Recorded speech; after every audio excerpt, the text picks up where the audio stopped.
Hello students, कैसे हैं आप सब? I hope you all are doing very good. इस वीडियो में हम समझेंगे शॉर्ट टर्म इक्विलिब्रियम, जहाँ पे परफेक्ट कंपटीशन में फर्म को शॉर्ट टर्म इक्विलिब्रियम मिलता है and firm sees normal profit, super normal profit, shut down point. अब हम सब डायग्रामेटिकली आपको एक्सप्लेन करेंगे इस वीडियो में, ठीक है। पहला केस जहाँ पे शॉर्ट टर्म इक्विलिब्रियम में firm earns a normal profit and a super normal profit. हमें एक ही डायग्राम में दोनों दिखाना है। शॉर्ट टर्म इक्विलिब्रियम में फर्म को नॉर्मल प्रॉफिट भी मिल गया और सुपर नॉर्मल प्रॉफिट भी मिल गया। ये डायग्राम कैसा होगा, अब चलिए इसको समझते हैं। So this is my X axis, this is my Y axis. हमें परफेक्ट कंपटीशन में करना है एवरेज रेवेन्यू, मार्जिनल रेवेन्यू। अब देखिए सिचुएशन क्या है। सिचुएशन ये है कि फर्म का टोटल वेरिएबल कॉस्ट 60 है, फर्म का टोटल कॉस्ट 100 है और फर्म का total revenue is 120।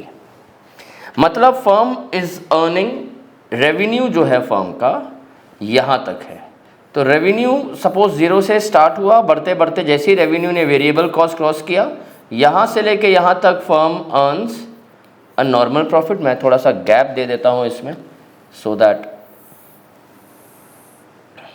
I will shift this side, okay. तो यहाँ पे फर्म अर्न्स यहाँ से 60 से लेके 100 तक नॉर्मल प्रॉफिट, उसके ऊपर जो है फर्म अर्न्स अ सुपर नॉर्मल प्रॉफिट। तो हमें ये दोनों डायग्रामेटिकली रिप्रेजेंट करना है, ठीक है। तो अब देखो यहाँ पे वी ऑल नो दैट कल जो मैंने वीडियो जो रिकॉर्ड की है इससे पहले वाली, जिसमें मैंने आपको प्रॉफिट कैलकुलेशन समझाया है, तो उसमें मैंने साफ बताया है कि जो टोटल है यहाँ पे एवरेज रिप्रेजेंट करता है। जब एवरेज इनटू आउटपुट होता है तो वो टोटल बन जाता है। तो यहाँ पे टोटल कॉस्ट कैसे रिप्रेजेंट करेंगे डायग्राम में? एवरेज कॉस्ट से total revenue will represented as average revenue and total variable cost will be represented as average variable cost. तो ये चीज़ याद रखना आप, ठीक है।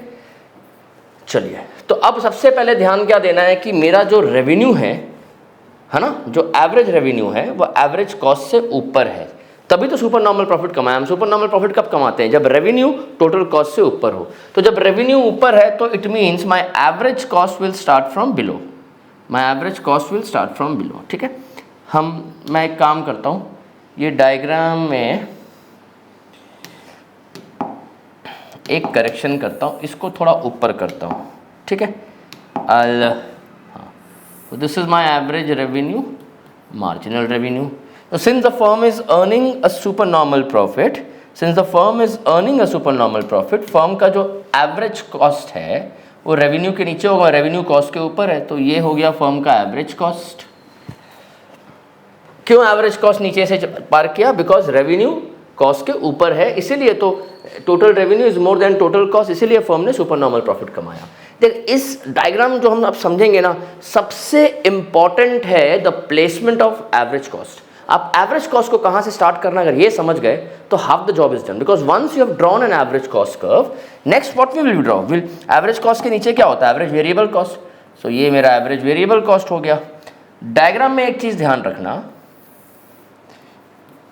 देखो एवरेज कॉस्ट का lowest point, average variable cost का लोएस्ट पॉइंट अलग अलग पॉइंट पे कहाँ पर है? एवरेज वेरिएबल कॉस्ट का lowest point is to the left of the lowest point of average cost. ये कॉस्ट का बड़ा इंपॉर्टेंट कंसेप्ट है। एंड मार्जिनल कॉस्ट जो है इन दोनों को लोएस्ट पॉइंट में कट करते हुए ऊपर जाता है। So marginal cost make sure that cuts average variable cost and average cost at its lowest point and moves ahead. Now this the point where MR equals MC, ये मेरा MR है, MC E is the point of equilibrium. इसका मतलब ये हुआ the producer will produce and sell OQ quantity of output, तभी उसको satisfaction maximum मिलेगा। तो प्रोड्यूसर कितना आउटपुट बना के बेचेगा? OQ क्वांटिटी ऑफ आउटपुट, ठीक है, जहां पे उसको इक्विलिब्रियम होगा। दैट मीन्स OQ क्वांटिटी बनाने में रेवेन्यू कहां तक है? मैंने रेवेन्यू तक एक्सटेंड किया, ये है रेवेन्यू, तो रेवेन्यू तक एक्सटेंड किया, ये रेवेन्यू हो गया। इस वीडियो को देखने से पहले इस सीरीज की सेकेंड वीडियो जहां मैंने प्रॉफिट कैलकुलेशन समझाया है डायग्रामेटिकली, उसको जरूर देखना, तभी इसको देखना, तभी समझ में आएगा, नहीं तो समझ में नहीं आने वाला है, ठीक है। अब रेवेन्यू की जर्नी यहां से लेके यहां तक है, Q से लेके E तक है या O से लेके R तक है।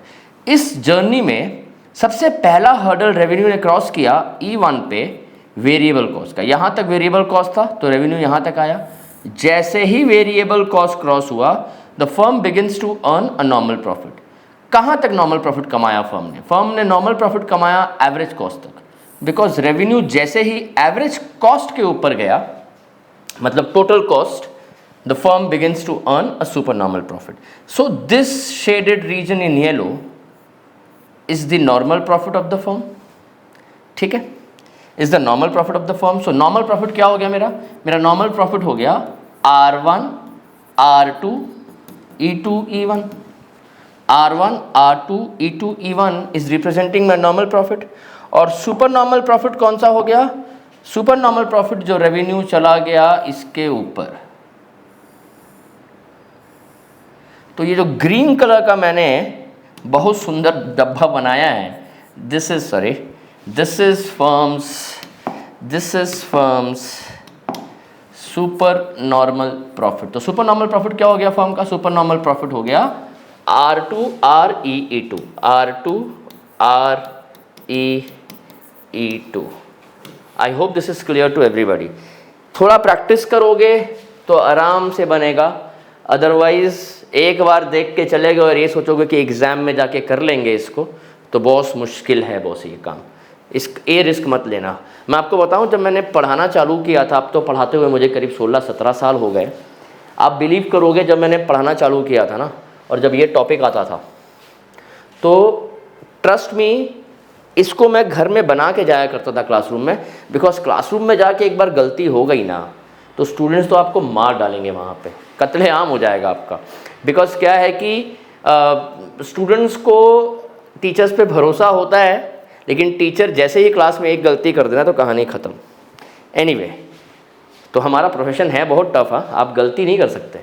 एनीवे, इसमें बहुत सारे बुक्स में आप देखोगे कि एवरेज वेरिएबल कॉस्ट नहीं बनाया है ना, सिर्फ एवरेज कॉस्ट बनाया है। तो उस केस में हमें अगर सिर्फ सुपर नॉर्मल प्रॉफिट दिखाना हो, इसका क्वेश्चन कैसे आएगा अगर ये बनाना हो? तो explain how the firm attains a short term equilibrium earning a normal and a super normal profit. मतलब बता रहा है कि इक्विलिब्रियम में नॉर्मल प्रॉफिट भी दिखाओ और सुपर नॉर्मल प्रॉफिट भी दिखाओ, तब आपको ये बनाना पड़ेगा। अगर क्वेश्चन है कि सिर्फ सुपर नॉर्मल प्रॉफिट दिखाना, सिचुएशन सेम है, ठीक है, सिचुएशन सेम है, लेकिन हमें सुपर नॉर्मल प्रॉफिट दिखाना है, नॉर्मल प्रॉफिट नहीं दिखाना, तो कैसे बनाएंगे हम? चलिए, एनीवे, आपको अगर ये PDF चाहिए जो मैं बना रहा हूँ बोर्ड पे, तो you can call on, not call, you can message on 9801345670। इस पे आप मैसेज करना कि आपने वीडियो देखी है यूट्यूब पे, आपको इसका ये चाहिए, तो मैं भेज दूंगा आपको। ठीक है, चलिए, तो I hope this is clear to everybody. ठीक है, अगर सिर्फ सुपर नॉर्मल प्रॉफिट दिखाना हो तो कैसे दिखाएंगे?